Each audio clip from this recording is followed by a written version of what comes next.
नमस्कार आमी मामुनी और मामुनी दीदी AWW यूट्यूब चैनले आपनादेर सबाइके स्वागत। चले एसेछि आरो एकटी नतून भिडियो निये। एखन नतून भार्सने आमादेर दीदीदेर प्रसूति मा एबं तार शिशुर नाम तुलते गिये खूब असुविधाय पड़छेन तारा। আপনারা এইভাবে যদি একই সাথে প্রসূতি মা এবং শিশুর নামটি তোলেন তাহলে আপনাদের আর এই সমস্যাটি হবে না। গর্ভবতী থাকাকালীন মা যখনই প্রসূতি হবে তার সাথে সাথে আপনারা নামটি এইভাবেই তুলবেন। দেখুন এখানে আমার প্রেগনেন্ট মা আছে 6টি, ল্যাকটেটিং মা আছে 3টি এবং 0 থেকে 6 মাসের শিশু আছে 3টি। প্রেগনেন্ট মা অপশনটিতে আমি ক্লিক করলাম। ক্লিক করার পর এখান থেকে দেখুন অন্তরা পাল, এই মা আমার শিশুর জন্ম দিয়ে দিয়েছেন এবং এই মাকে এখন আমি তার প্রসূতির ঘরে এবং তার শিশুকে 0 থেকে 6 মাসের ঘরে নিয়ে আসব। তার জন্য মায়ের নামের পাশে 3 ডটটিতে আমি ক্লিক করলাম। ক্লিক করার পর এখান থেকে দেখুন মাইগ্রেট টু ল্যাকটেটিং মাদার, এই অপশনটিতে আমি ক্লিক করে নেব। এখান থেকে ক্লিক করার পর দেখুন মায়ের সমস্ত ডিটেলস এখানে চলে এলো। এখানে শুধু আমাদেরকে বসাতে হবে ডেট অফ ডেলিভারি। ডেলিভারি ডেটটি মায়ের বসিয়ে দেব। মায়ের শিশুটি হয়েছে 10 তারিখ, দেখুন 10ই ফেব্রুয়ারি 2025। শিশুটি হসপিটালে হয়েছে তাই ইনস্টিটিউশনালে দিলাম এবং ছেলে হয়েছে বয় সিলেক্ট করলাম।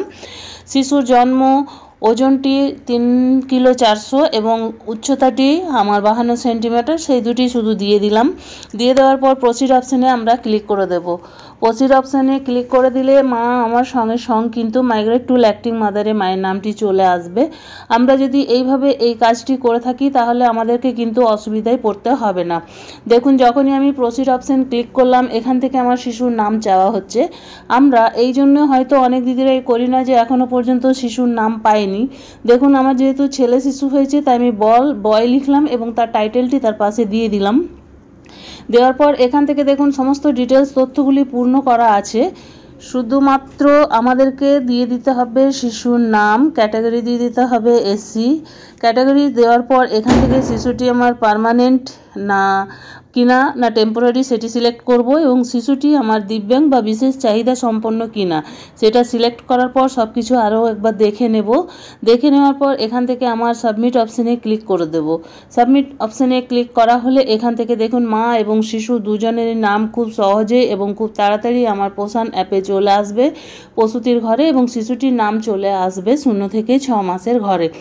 এখান থেকে দেখুন মায়ের নামটি চলে গেল, প্রেগনেন্ট ওমেনের ঘর থেকে মায়ের নামটি চলে গেল। আমি ওপর দিকে রিফ্রেশ বাটনটিতে যখনই ক্লিক করব, রিফ্রেশ বাটনে ক্লিক করার পর এখান থেকে দেখুন প্রেগনেন্ট মা আমার 6টি ছিল সেটি 5টি হয়ে গেল, ল্যাকটেটিং মাদার 4টি হয়ে গেল এবং 0 থেকে 6 মাসের ঘরের শিশুও আমার কিন্তু 4টি হয়ে গেল।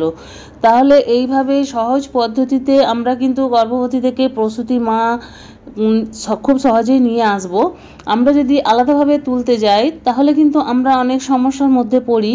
তো দিদিরা সবসময় সচেতন থাকুন, যখনই আপনাদের গর্ভবতী মাটি প্রসূতি হবে এইভাবে আপনারা খুব সহজেই তাকে তার প্রসূতির ঘরে এবং শিশুকে 0 থেকে 6 মাসের ঘরে নিয়ে আসুন।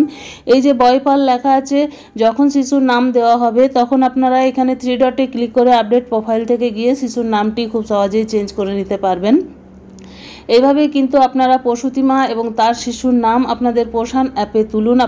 আপনারা যে অসুবিধার সম্মুখীন হচ্ছেন সেটা থেকে বাঁচার জন্য আপনারা এইভাবেই গর্ভবতী থেকে প্রসূতি মায়ে নিয়ে আসুন। এই ছিল আমার আজকের ভিডিওটি ভালো লাগলে একটি লাইক করবেন। আমার চ্যানেলে নতুন হয়ে থাকলে চ্যানেলটি সাবস্ক্রাইব করবেন এবং ভিডিওটি বেশি বেশি শেয়ার করবেন যাতে অন্যান্য দিদিদের কাছে পৌঁছে যায়। আজ এই পর্যন্তই, আবার চলে আসবো আরও একটি নতুন ভিডিও নিয়ে। ততক্ষণ সবাই ভালো থাকুন, সুস্থ থাকুন। ওকে, বাই বাই।